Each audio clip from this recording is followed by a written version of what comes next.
Assalamualaikum warahmatullahi wabarakatuh.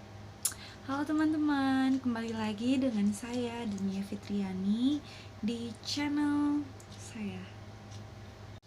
Oke, pada pembahasan hari ini aku mau ngebahas tentang kodo dan kodar. Buat yang pertama kita bahas tentang kodo dulu. Apa sih kodo itu? Kodo itu adalah segala sesuatu yang terjadi di alam semesta ini, baik yang berupa kebaikan maupun keburukan, terjadi dengan kodo dan kodar Allah Ta'ala. Kodo menurut bahasa memiliki beberapa pengertian. Di antaranya yang pertama adalah yaitu hukum, yang kedua keputusan, dan yang ketiga tunai. Nah, selain pengertian itu juga kita berkewajiban untuk beriman kepada kodo dan kodar. Dulu suatu hari Rasulullah ditangi oleh seseorang laki-laki yang berpakaian serba putih dan jenggotnya hitam.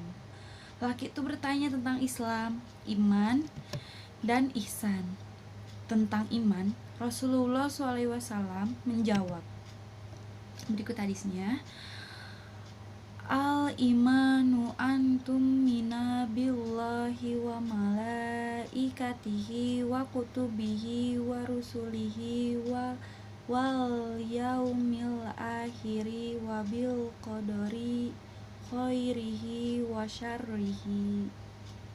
Yang artinya, iman adalah engkau beriman kepada Allah, malaikat-malaikatnya, kitab-kitabnya, rasul-rasulnya, dan hari akhir, dan engkau beriman kepada qadar yang baik maupun yang buruk.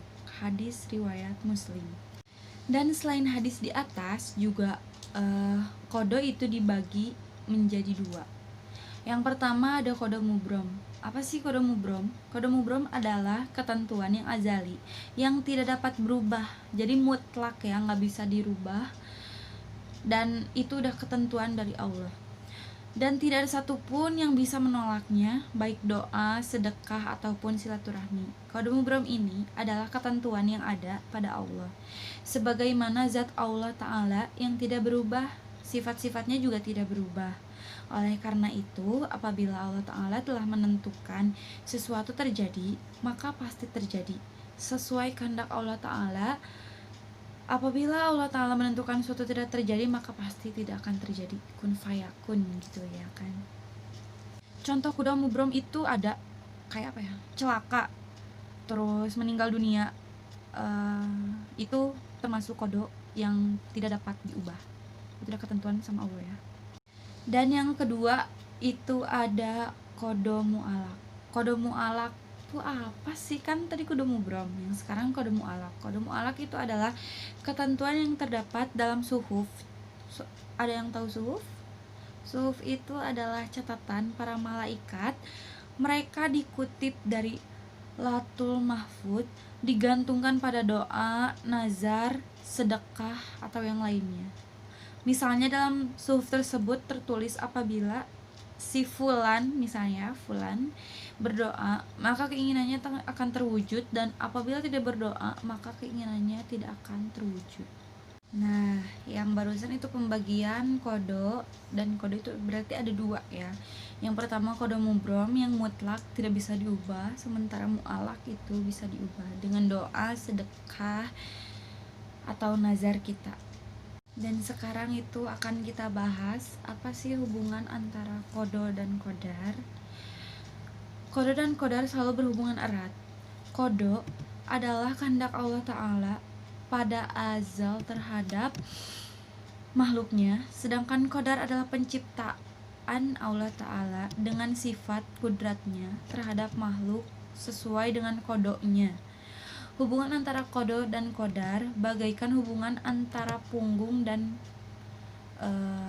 perut, luar dan dalam, siang dan malam, iman dan Islam. Dua hal yang tidak dapat dipisahkan satu sama lainnya. Perbuatan Allah Ta'ala berupa kodonya selalu sesuai dengan ketentuannya. Allah telah berfirman, Wa im min syai'in illa indana khazainuhu wa ma nunazziluhu illa biqadarim mu'ala. Yang artinya, dan tidak ada satupun melainkan pada kamilah zanahnya, kami tidak menurunkannya melainkan dengan ukuran tertentu. Quran surat Al-Hijr ayat 12 ayat 15. Ya, dan terima kasih telah menonton video saya. Semoga bermanfaat. Maaf apabila ada kesalahan. Wabillahi taufiq wal hidayah. Wassalamualaikum warahmatullahi wabarakatuh.